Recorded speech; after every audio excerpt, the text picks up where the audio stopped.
a presentation in Irvine at a symposium on solutions. She was in the first session, and it blew me away.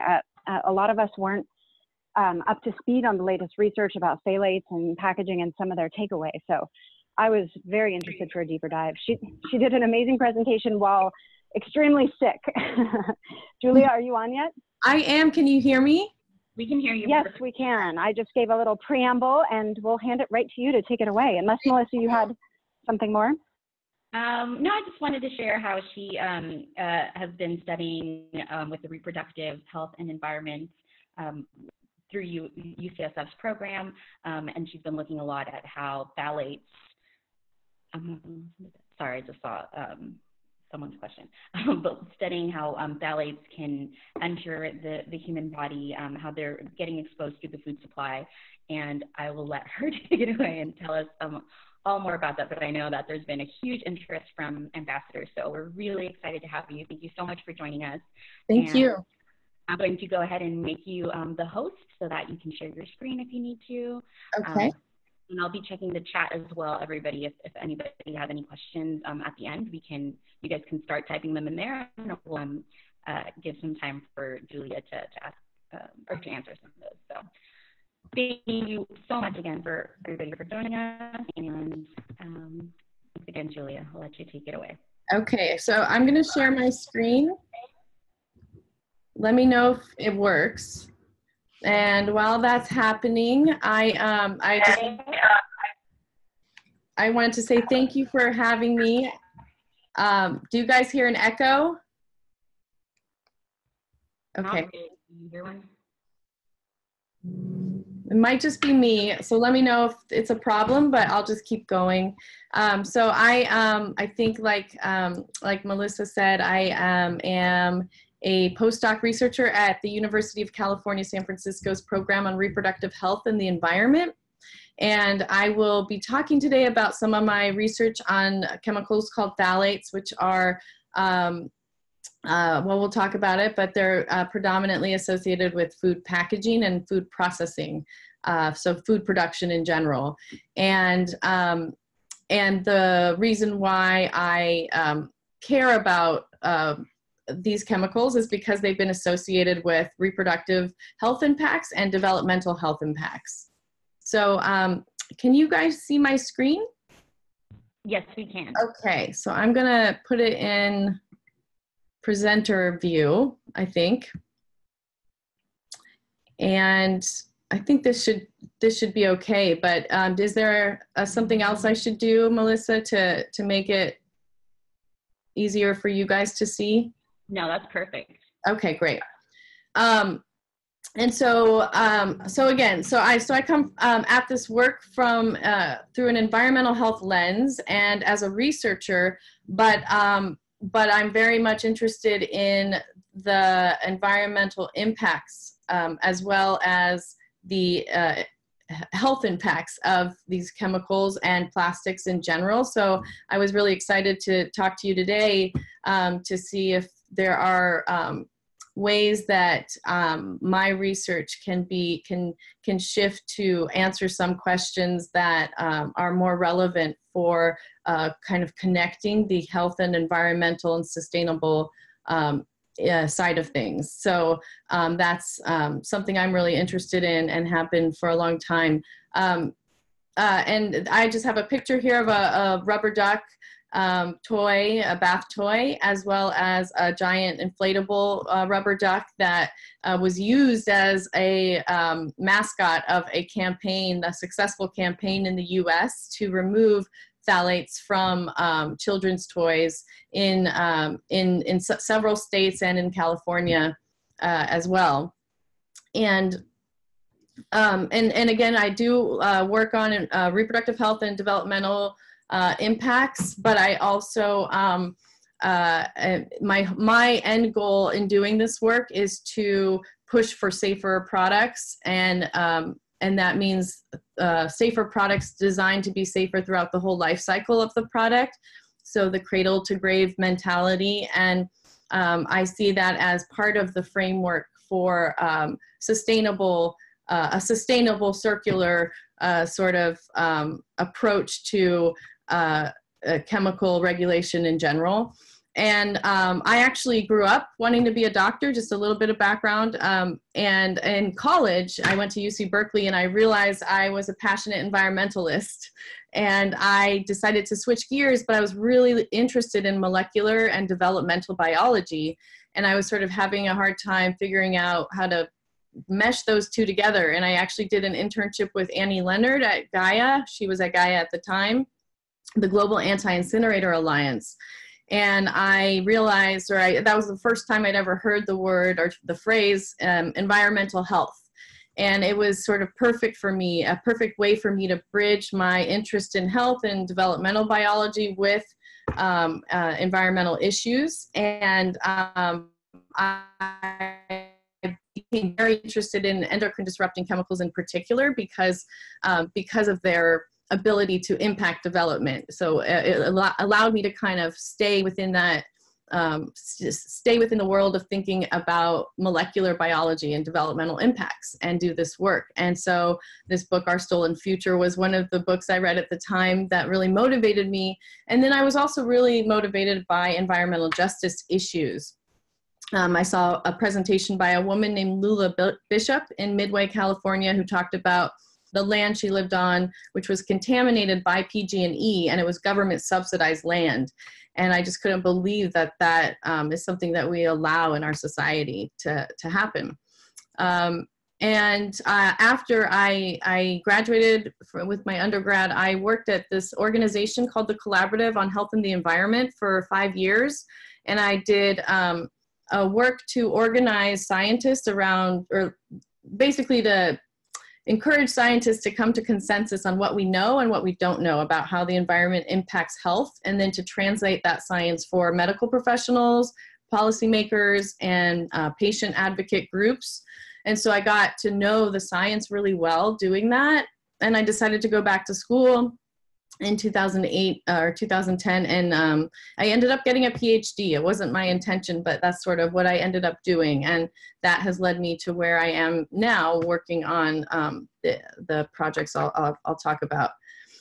So I'm at UCSF, but still doing work with UC Berkeley, and I know you guys won't know this information much better than I do, but just to orient us, the reason why we're interested in consumer products and plastics in particular is because the growth of that industry has been phenomenal, and the production has continued to increase. I think my numbers are that 350 million tons or 348 million tons of plastic were produced in 2017, and that and the majority of the growth in plastic material over the last 60, 70 years has been, the majority of it, or the half of it at least, has happened just within the past 15 years. So it's a growing growth in that industry. And the current trajectory that I have is that plastic waste volume will increase by 2030 up to 460 million tons per year, which is it's just crazy number to think about. So of course, these are made from synthetic chemicals, and that's why a lot of our work focuses on products and materials. And because of that, those numbers, the plastic or chemicals in plastic products that we're concerned about are everywhere. They're in so many different materials, so you see food packaging and food processing. It's not just equipment, it's food handling gloves, it's everything the food comes in contact with. It's called food contact material. And they're in shower curtains, children's toys, flooring, vinyl flooring, Nalgene bottles. They're in plastic packaging and containers. And one of the hardest things for me to stomach is that they're in medical equipment. And that leads us to male babies being the most vulnerable to exposure to chemicals and plastics like phthalates that are in these medical tubing and other medical equipment because I'll go into this a little more, but male, or the most that we know about these chemicals are that their effects on male reproductive health and development from fetal exposure. And so that's why they're considered the most vulnerable are the male babies that are in the NICU or need medical attention when they first arrive. So a lot of work has gone into focusing on removing these chemicals from children's toys. However, diet is actually the biggest exposure pathway, our main exposure source. And we don't know a lot about diet and our exposure, like which foods or or where they're coming from, and how the phthalates are really entering the food supply, because they're not intentional ingredients. They're accidental contaminants that leach from these food contact materials throughout the whole supply chain. So there are many opportunities for them to enter the food supply, and we don't know a lot about how that happens, and that's why we did the study that I'll talk more about. But the overview picture is, our exposure to chemicals is widespread. Exposure to chemicals that are endocrine disrupting compounds like phthalates, which are in many consumer products, widespread. Their biological activity is well established, and their effects on the endocrine system, which is the hormone regulation system of the body that is responsible for coordinating everything that happens during development. So anytime there's biological change or activity, they have an opportunity to act and have toxicological effects. And then the other point I just want to raise is that we're exposed to many of them at any given time. And I don't know if the familiarity with how risk assessment happens in the US, but it's like chemical by chemical. And it's been very difficult to try to push for methodologies that can capture realistic exposures that essentially mean multiple chemicals at once, and even chemicals and non-chemical stressors. And so my work has tried to move that work forward a little bit, not much, but just a little bit forward to try to develop methodology that does take into account multiple compounds at once. And the health impacts, just a brief overview. They've been endocrine disrupting chemicals and phthalates in particular have been associated with wide-ranging health impacts. And neurodevelopment has been one that's been a hot topic lately. Not phthalates, but these chemicals called flame retardants, PBDEs, polybrominated diphenyl ethers, which are a big problem in California specifically, have been associated with reduced IQ in children, and that's been a big topic, or that got a lot of press recently. It was from people at PRE, the first author and several of the authors on that paper, because they did a systematic review of many different studies and still came up with that conclusion. And it was a really well-conducted systematic review that got a lot of attention by the EPA. And then so on top of the neurodevelopmental impacts that have gotten a lot of attention are reproductive health impacts, which is what I was alluding to with the male reproductive health issue with male babies in the NICU. And so we know from animal studies that that phthalates in combination can impact male reproductive system or tract development. So it can lead to birth defects like hypospadias and cryptorchidism. These are, one is they're just malformations of genitalia, basically. And it's because during a very specific window during pregnancy is when these chemicals can act on male differentiation. And it's due to reduced androgen levels at a very specific time in pregnancy. And so we know this from animal studies very resoundingly, which is why we stick to that. What we know is definitely on male reproductive health, even though we're it's harder to study female development, which is partly why we don't know as much. So it doesn't mean that there's no problem for females. It's just, you know, sticking to what we know. That's definitely what we know from animal studies, that the combination of phthalates can together additively impact this developmental process. And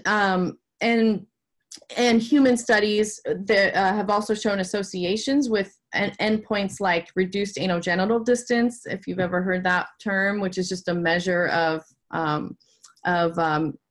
sex differentiation. But it's harder to study these effects in humans, of course, so we don't have as good of data in humans. But there are a number of epidemiology studies that do show an association between phthalate levels and sex-specific differences in developmental endpoints. And the Chronic Hazard Advisory Panel, the CHAP report came out in 2014 saying that indeed an estimate of 10% of pregnant women and 5% of children in the US have an increased risk of cumulative phthalates exposure. So they actually did look at phthalates in combination and determine that 10% of pregnant women and 5% of children are above a safe risk level. And they've also been presumed as reproductive hazards and are on the California Proposition 65 list for being reproductive toxicants. And the critical stage of vulnerability, again, is fetal development, but that they're not just associated with health impacts from in the fetus. And so that's sort of an overview. And I just wanted to mention my dissertation work developed this method to also take phthalates into account in combination based on their relative toxicities in these animal studies. So these animal studies that have been done are called predictive toxicology studies, and they have demonstrated, like, with a lot of precision, the differential potencies between these compounds. And so, and the NAS, the National Academy of Sciences, produced this report, Phthalates and Cumulative Risk Assessment, and proposed phthalates as good candidates for such a risk assessment based on these potencies. And so I basically did, for my dissertation, I operationalized their recommendations in this report to use these potencies in a very basic weighted cumulative sum of exposure, which you see here. So you're seeing each chemical is weighted relative to the first chemical. So the first chemical has a 1 because it's against itself, and then the other compounds are in comparison to that one, what their relative potency is. So it's pretty basic, but surprisingly, this sort of thing isn't done in risk assessment in the US. And so I wanted to try to push that forward at least a little bit. And so to develop the method and apply it, I used NHANES data, which is the U.S. survey of the U.S. population every couple of years that monitors people for chemical levels, for nutrition factors, diet, behaviors and exercise, that kind of thing, and also a variety of other things that are kind of related. So they collect this data every couple years, and it's publicly available data. And when you're doing a dissertation, you need publicly available data because it's hard to get access to data otherwise. And so I used NHANES data to which is, you get urine, they measured the chemicals in urine, and then I used that data to back calculate what the person was exposed to based on an equation that is a pharmacokinetic model that takes into account average metabolism and those kinds of biological metabolic factors that would have changed the value from what you ate or what you ingested from a consumer product or inhaled from a consumer product to what you actually ended up with in your urine. So I didn't include like the equation or anything, but the general idea is that we used actual measured data to estimate what the person consumed or was exposed to. And the reason is because the animal studies that those potencies are based on were conducted with the parent compound that was ingested, not what came out the other end. So so that's what I used to do this, and we applied this to look at phthalate differences among women women of reproductive age in the U.S. and found higher levels of certain phthalates in Black women compared to white women. So that was like the first way we applied this, this metric. And let's see, I also used the metric to look at differences between Vietnamese immigrant nail salon workers in California, and that was with the Healthy Nail Salon Collaborative in California. That is a very unique and cool model of research and of an organization or a collaboration that does research and also translates the research. And it it's run by nail salon workers and nail salon owners in addition to other stakeholders. So, and this was a need that was identified by that community that I wanted to fill.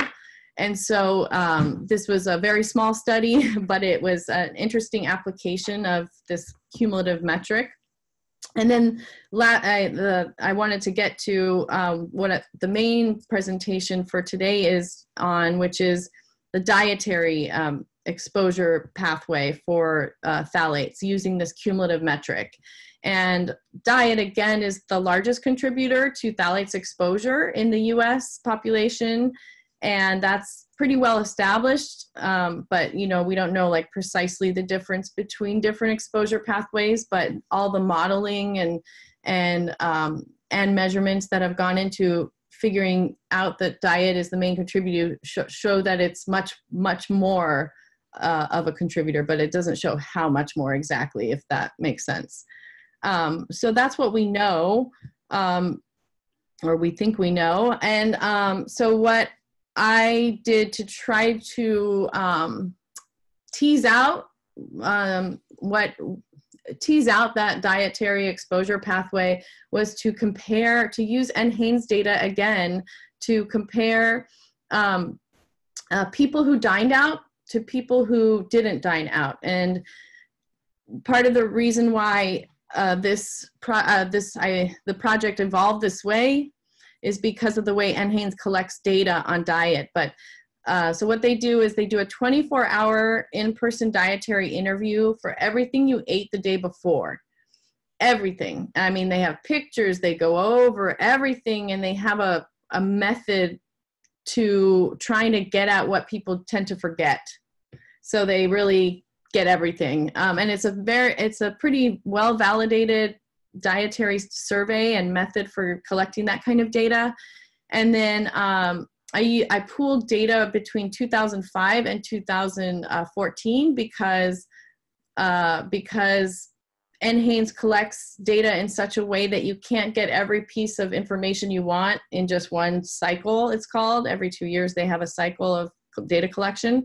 So pooling data is a way to get all the data that you want to evaluate something.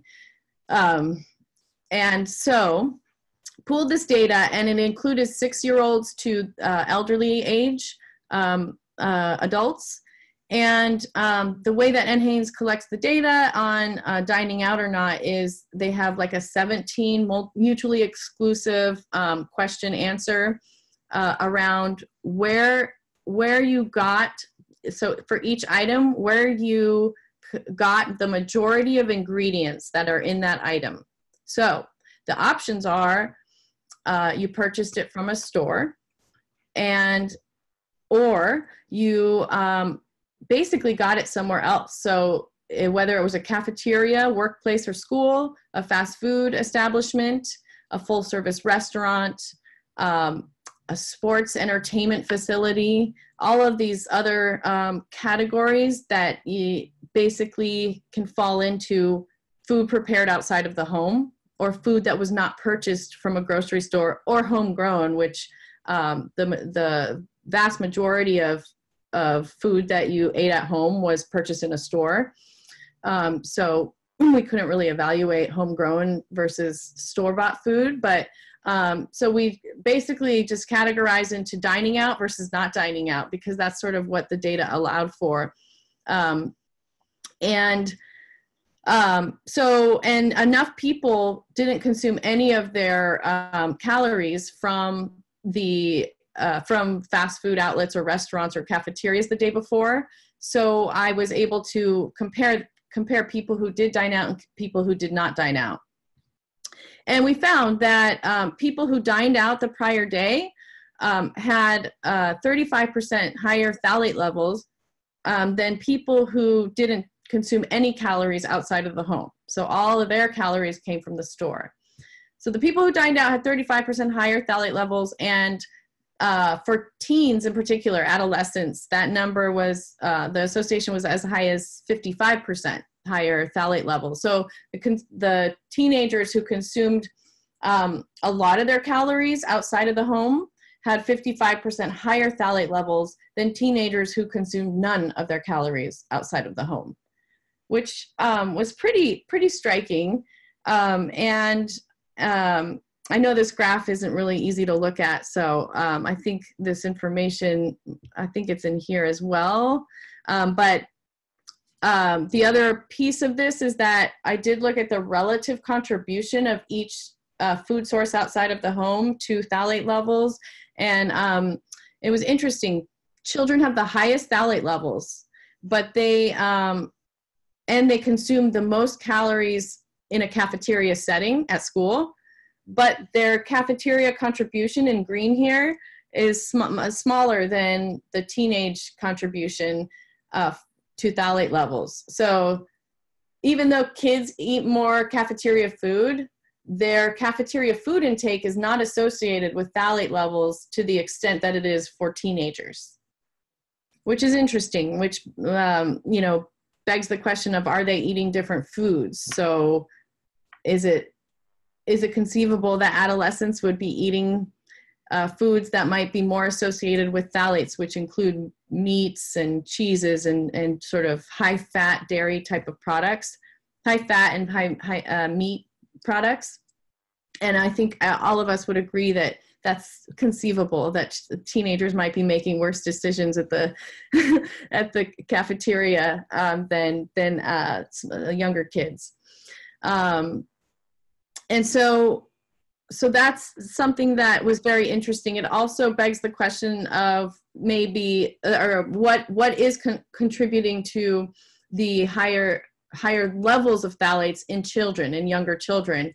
And we weren't able to answer that question with this study. And it may very conceivably, it could be that children are eating foods that are associated with more processing in the store. So like they might be eating things from the store that have higher phthalate levels because they go through increased processing or food production, which I think it's conceivable that young children eat more snack food. They do eat more snack foods, but eat more processed foods in general that may be a source of phthalate levels. And I don't know if you are familiar with the Clean Craft campaign that came out with a report a couple years ago on cheeses, craft cheeses, processed cheeses, powdered cheeses versus whole cheeses at the grocery store, and being associated with much higher phthalate levels. So it's I think conceivable that children are they have a different source of their phthalate exposure from the store, perhaps. And then just in case you're wondering, if we looked at food type, we did, but these are crude. It's hard to pinpoint what exactly people were eating. Like, for example, trying to tease out cheeseburger from a cold sandwich, a cold cut sandwich at the grocery store versus eating out was too difficult with this data. We weren't able to do that, but I did look at fat content versus vegetable and fruit intake. And it didn't make a difference. And then I also looked at meat and cheese sandwiches because, like I said, we would expect, based on previous research, that meat and cheese products have a higher phthalate exposure. And we looked at those between eating those products from the store versus eating them out at a dining out facility. And it didn't matter it only mattered if it came from a dining out source. So basically it didn't matter, food type didn't matter as much as where you got the food. However, like I said, we weren't able to tease out the heterogeneity between cold cut versus burger at the store versus eating out, so that it might, it's not a perfect way to assess that, but we did do our best to try and at least take a look at whether it could be those like crude factors and differences between what people were eating. But that is an opportunity for future research, I think, if we wanted to go there. Oh, and then also store products and figuring out what at the store is a higher versus lower source of phthalates would be, I think, useful. And then maybe I should have had this at the start to give us a better entry into this, but I mentioned that phthalates aren't ingredients in food on purpose, and I think that's an opportunity for intervention, but it is difficult to figure out where in the food supply chain they're entering, because they do have a lot of chances to get into foods from so many different types of equipment. Again, there's plastic, PVC, industrial tubing, there are conveyor belts, food handling gloves. In Japan, they just did, they did a recent study where they had really high phthalate levels in the Japanese population. They pinpointed that it may be these gloves, and they removed them. They instilled regulations to remove them, and then the phthalate levels went way down. They're also in a lot of, they're in like metal gasket lids. They're in a lot of household type of products, not just the food production line that you never see that equipment, but they're actually in home products as well. So it's hard to pinpoint exactly where they're coming in. All I can say at this point is that they have a lot of different sources in foods, but they are accidental sources, and that makes me optimistic about potentially using this as an opportunity to remove them from the food supply, and also to put into place better alternatives and not regrettable alternatives. So hopefully we can use this and these types of studies to do that. Again, phthalates are associated with high fat products, and partly what helps them get into high fat foods is heat. And so the duration of transport and the temperature of transport really play a role in how much gets into the food. And there have been studies on that. And then again, the packaging in general, and then packaging with vinyl gloves, food preparation with vinyl gloves. And this is another thing I think that can be a source of phthalates exposure in the grocery store as well, because the prepared food section of grocery stores has just skyrocketed in the last few years, and it's become a very common way for young professionals, for example, and college students to eat is in the prepared food section of a grocery store, rather than preparing the foods themselves or or eating out. So it's an odd niche that I think could be teased out if there was an interest in figuring that out. Again, Japan regulation of the gloves reduced the levels, and then another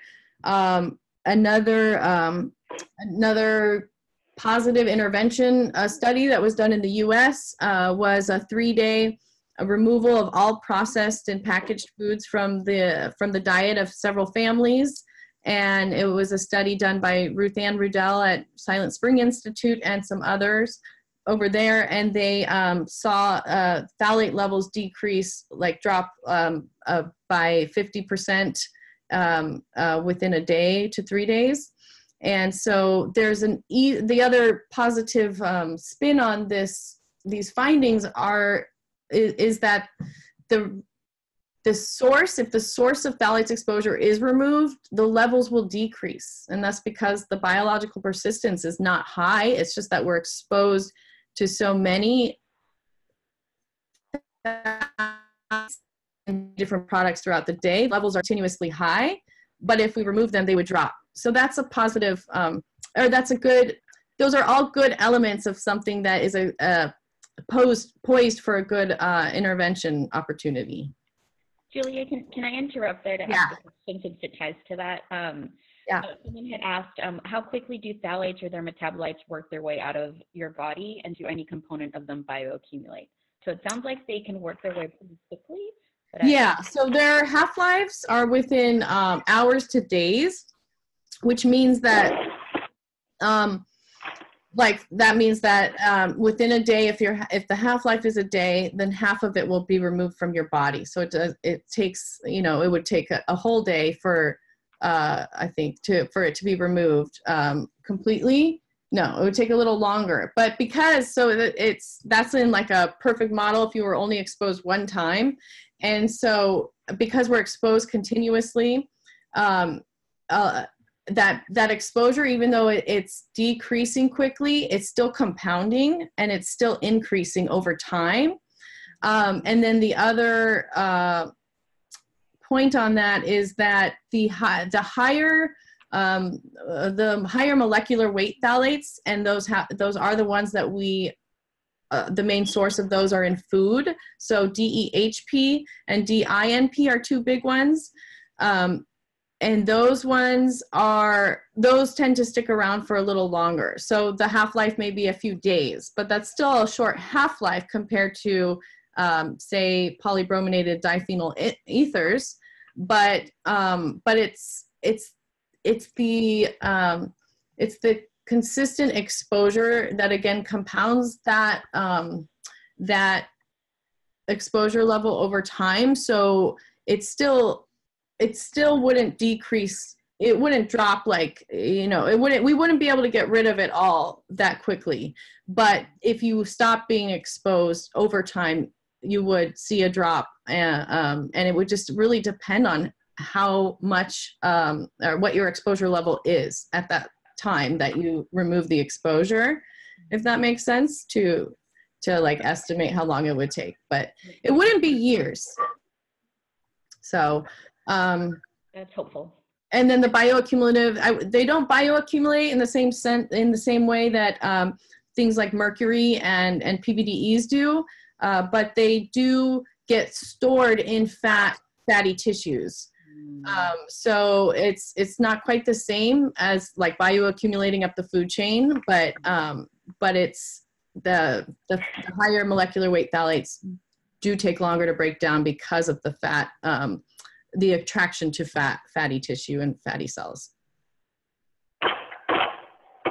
So I'm really going to wrap up, but I wanted to, the strengths and limitations I think are fairly evident. We weren't able to figure out what types of foods at different places mattered or not. And the strength, I think, is the timing of exposure. Usually it's hard to collect data right before you collect dietary data right before you get a urine measurement, like how we were able to do with the NHANES data collection. scheme, but that was a good plus. And, you know, we did find, I didn't mention this, but 2/3 of Americans eat out, which is a lot. I guess I'm not that surprised, but it's just a lot and that number has grown over the years and is continuing to grow, but is sort of tapering off a little bit. And then, you know, phthalates are associated with these adverse health effects. And then the cumulative impact is really what we care about. And that's why studies that do take into account cumulative methods, I think, are important to keep moving forward. But the phthalate levels are changing over time. So because of all the backlash around phthalates, industry has been replacing like the better known phthalates like DEHP with things like DINP, which has a lower potency, a relative potency. So in my metric, I've shown that, with the metric, I've shown that actually the biologically relevant potency relevant phthalate exposure, if you take into account potency, it decreases time because they're replacing certain ones with ones that are less potent. However, the replacement compound for DEHP, DINP, is very much associated with fast food intake and food packaging exposure sources, much more so than, say, DEHP. So while it may be less potent, it has a toxicological profile, and it's considered a chemical of concern. So it's not that it's no longer a problem, it's just a changing problem. And that's, I think, why we have to keep monitoring and doing these kinds of studies to know, because industry doesn't tell us what they're doing. And then I also wanted to just talk about the collaborative communication strategy we did around this study, and it got a lot of attention because of this. We did a really nice multi-pronged dynamic collaboration strategy.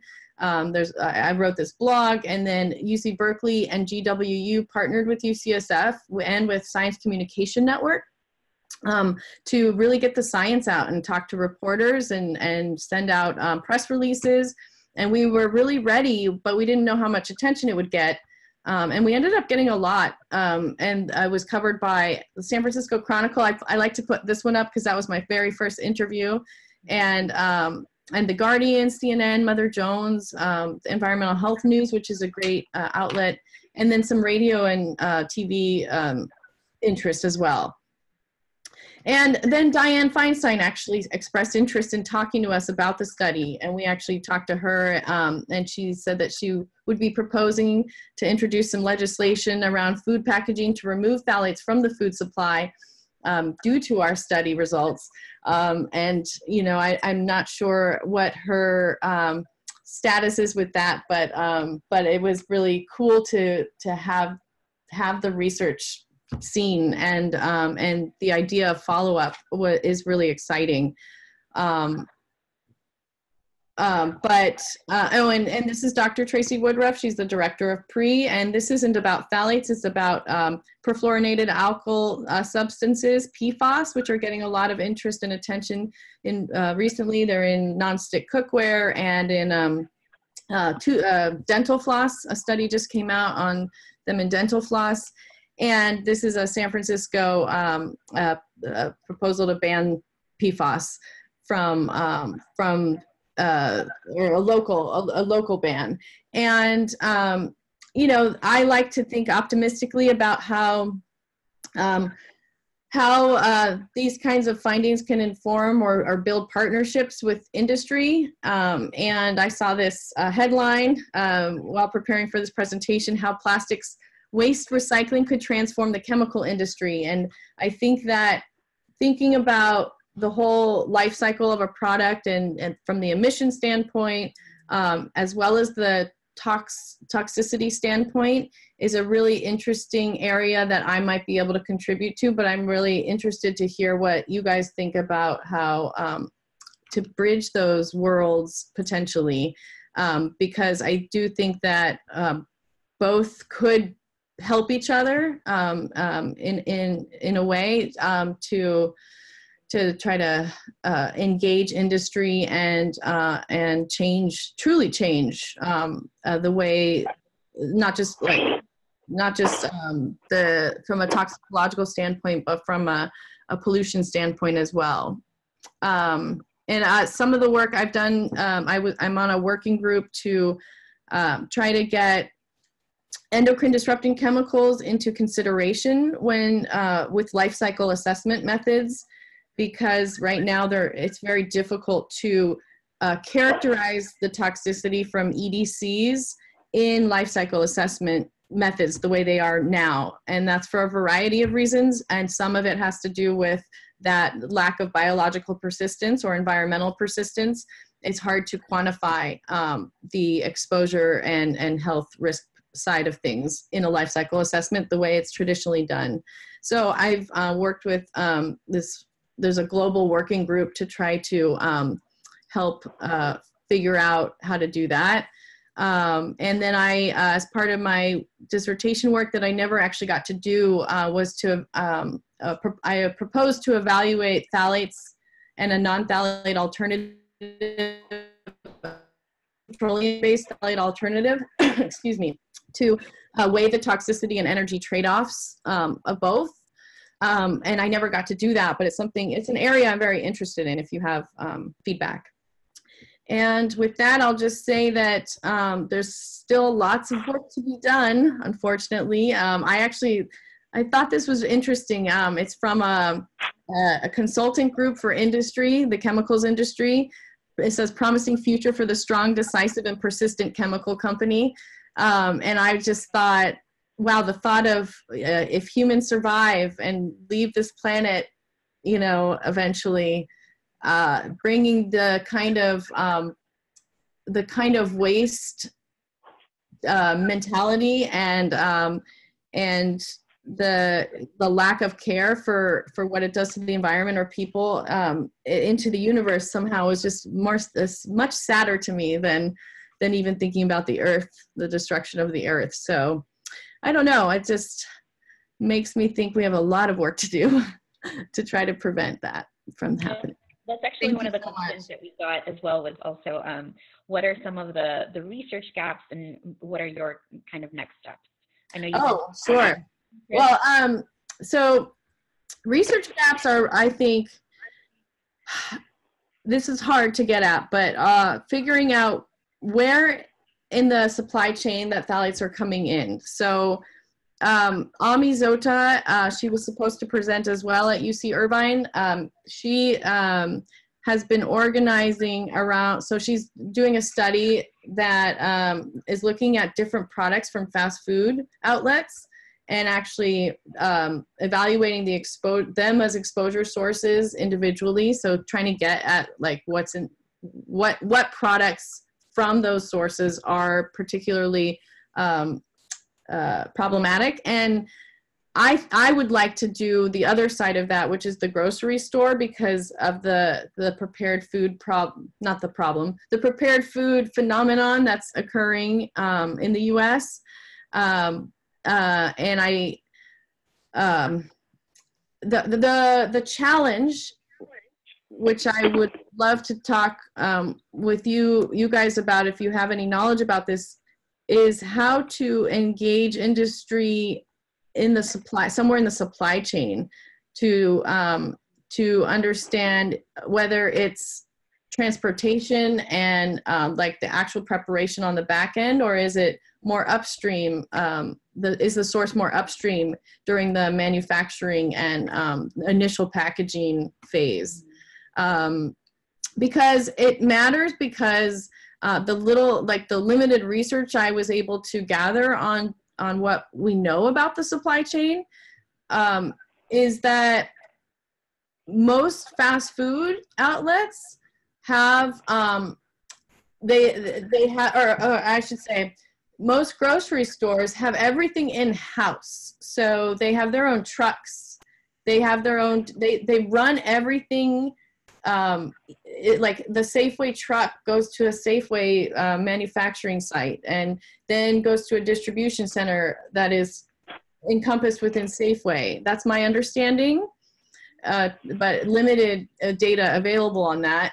And then on the flip side, restaurants have everything comes from a different place.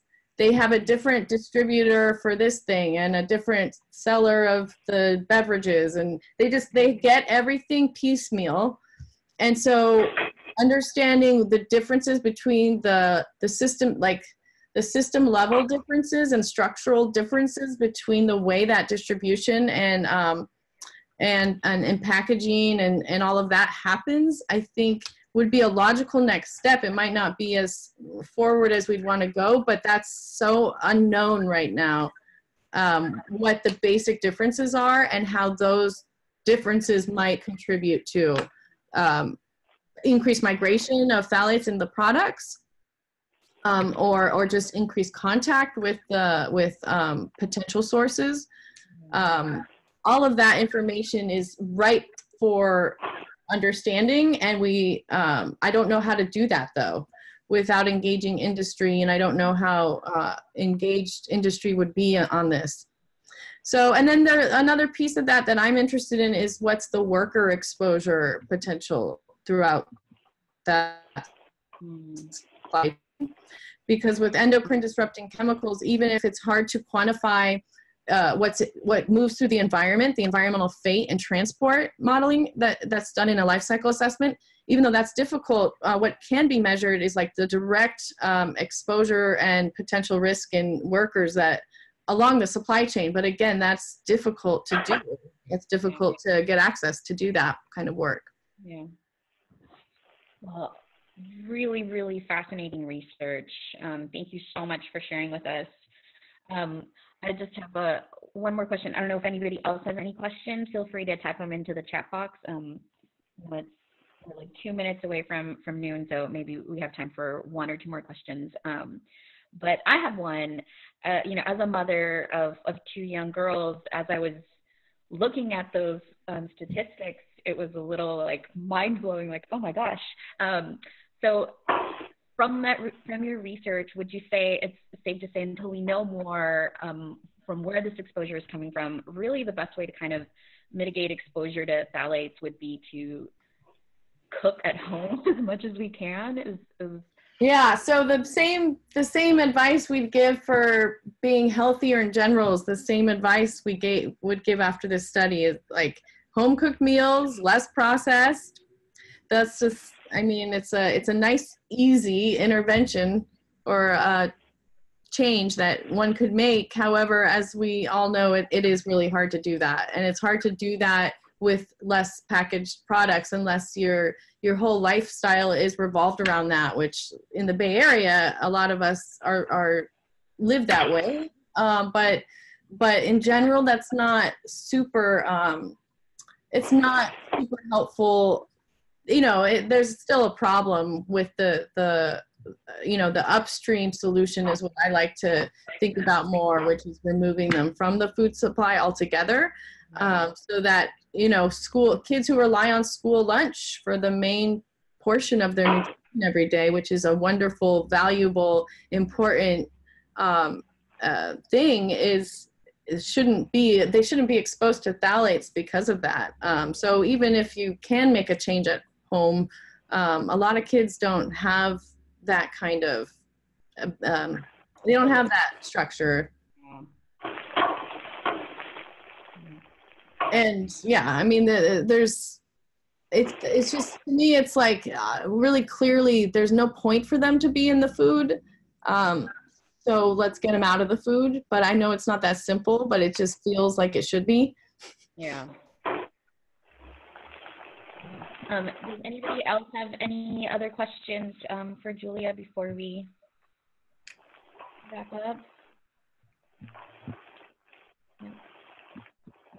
We did have one more question, actually. Is it possible at all to share your slides? Absolutely, yeah. I can do that. I'll just send them like a PDF maybe, or how would you? Okay. Yeah, I'm happy to share these slides. I think I have all of the citations that I need, like for little pictures that I gathered just this morning and yesterday, but I'll just make sure beforehand and then send them. Thank you so much. Again, Yeah, this is thank you. really amazing information. We really appreciate it. And let us know how we can help support any of your work. I know a lot of us are really just want to help as much as we can. So thank you. I'm sorry I didn't get a chance to hear what you all are working on, but I would love to know more. Yeah, No. we'll connect. I'll email you. Okay, thank you so much. Thanks, Julia. Bye. Thanks, everybody.